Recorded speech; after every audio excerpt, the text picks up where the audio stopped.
And we're back to learning Inkscape, and this time I'm going to show you Material Text Effect Filter. These inbuilt filters are one-click options, so it's very easy to do. Let me select the second text that I've got here. I use the 3D marble.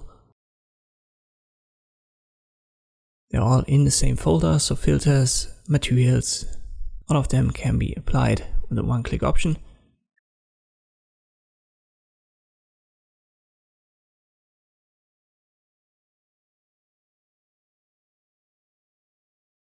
If you want to adjust them, you've got a couple of options.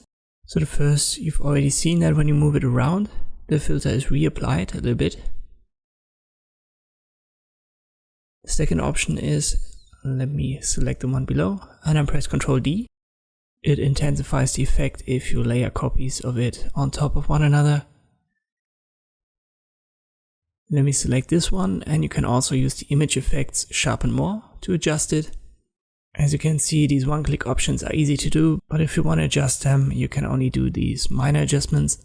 It's still worth it to try them out if you're looking for one of these typical material designs for your text. I hope this video was helpful, thanks for watching, and I'll see you next time.